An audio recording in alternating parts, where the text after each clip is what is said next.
I think when we talk about complex problems like feeding a growing population, doing so in a sustainable way that takes care of the earth and the climate, we need both large farms and smaller farms. We need folks that are close to the populations they're serving, and we need people that can produce at scale. And I think urban ag is a part of that solution. I am Carla Kenny, and you are here in Crown Point, Indiana, looking at an urban farm that is surrounded by a commodity farmer. I am actually a part of a food pantry this year where I will be donating my collards, my tomatoes, basil, mint, those items, so that those who are less fortunate have the opportunity to have nutritional food. What I would like everybody to know about urban farming, if you're going to consider it, learn how to make the most of the space that you have. Learn how to make the most of your soil. Learn how to maximize your soil nutritional contents so that the produce that you're producing is going to also have those maximum nutrients that go into your body. You have to research, find mentors, find somebody who knows what they're doing. Some of the regenerative practices that I like to use here on my land, I have a couple of rain barrels. They do catch the rain, so I kind of use that when it's been dry.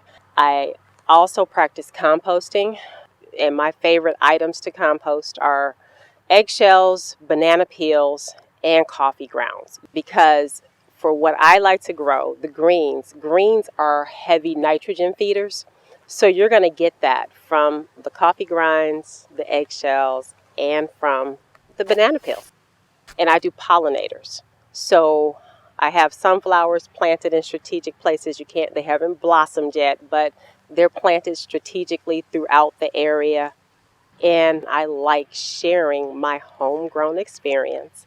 And I like helping to educate others. So I'm working with one high school in Gary, and I also work with an elementary school. So I have planted their school gardens there and exposed them to heirloom collards, because a lot of people only know the collards you buy out of the grocery store. All of my family is still there in Eastern North Carolina.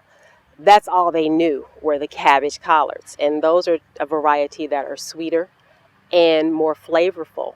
But it's hard to get those heirloom seeds. So that's how I kind of got involved with the Heirloom Collard Project, to help bring more of these rare heirloom varieties to different parts of the United States. Some of the webinars that I've gone through with Sand County Foundation, where they bring in different speakers for NRCS, from Farm Service Agency, there was a lot I did not know. So I did make contact with NRCS, had them come out. I requested a conservation plan. I was mostly focused to get a high tunnel so that I can preserve those not so cold hardy greens longer. So I have actually completed my application for an equipped high tunnel, and hopefully I will have a high tunnel within a year. I could actually extend my growing season. I could actually produce more harvest and have more to either donate or sell for the winter months.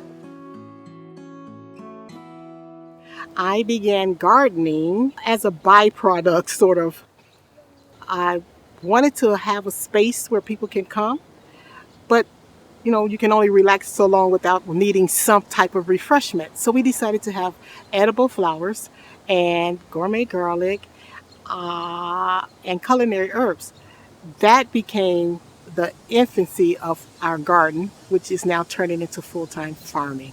The respite space here is called Oasis Botanic Gardens. It's an old Army Reserve medic building. And I thought, wow, how appropriate of a space to have a respite, calming space.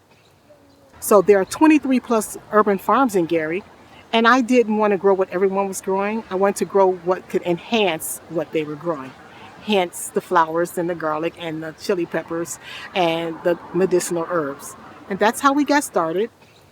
What I would like for others to know about urban farming, first of all, trial and error is going to be your best friend. Start on a very small scale, unless you're really, really confident and you have already tested the soil. You already know where you're going to get water from. Make sure your soil is really good. Test out every area. This is 6 acres here, and the soil is so different in every quadrant of this space. Make sure you have a good water source. Make sure you have security if you're in an urban area. Oh my gosh, have we improved the soil quality of the land? Because I want to make sure everything that we grow is really healthy. Anyone can grow in pretty much any medium. But what you want to do when you're on a new land is make sure you're giving back to the soil that's going to give to you. And you want your food, whatever it is, to be nutrient rich. And make sure you build community. I met every one of my neighbors to tell them, hey, I'm here and I would like to see what I can do to make this space more comforting for you. We partner with a lot of people in our community, a lot of entities. And the NRCS has been very instrumental in that. They came out and they told me about how they could serve us. And they showed us some of the things they offered. So they've come out, they've surveyed the land with me, they've done soil testing, they've helped me identify trees and trees that need to be removed. I've applied to receive high tunnels, so I will be getting those next year as part of my new growth commercial business. Of course, our bees play a major role. We brought the bees in, and because we planted certain flowers for the bees, that attracted the butterflies. And so now we are certified wildlife. We are certified monarch way station because we have all of these beautiful creatures here to help us do what we need to do to make sure we're eating well. Composting is critical for us. We use our own inputs. We have comfrey and other native plants that we chop and drop for mulch and or for fertilizer. And we had chickens last year, and we're still harvesting some of their gifts to us to use as for soil remediation and compost. So we just use what we have, chop it and drop it, and put it back into the soil. No till, just take a broad fork, dump in it, and then the holes that the broad fork makes, just drop stuff in there. Real simple. I get to educate people now. So education has become a mainstay of what we do. We engage a lot of people at this space. The nature of this space is for people to come and to share. We start with the Junior Master Gardeners. Then we have the Junior Urban Master Producers, which is a Gary initiative for our young people from 12 to 18. Then we also have the local 4-H club that comes out. Purdue Extension have interns through their signature program. So those interns come out. We partner with the Gary Fire Department. That is our greatest alliance, in my opinion, because 4 times a year we teach mass CPR to our community. So it's the reciprocity that goes on here. That's what farming is. It's sort of like that barn raising mentality. Everybody comes and everybody contributes and everybody leaves whole. So there's no one taking from anyone. We put into the soil and the soil gives us back all this goodness, and we put into one another, and look at how whole we are and healthy we are. That's what I get most from this garden.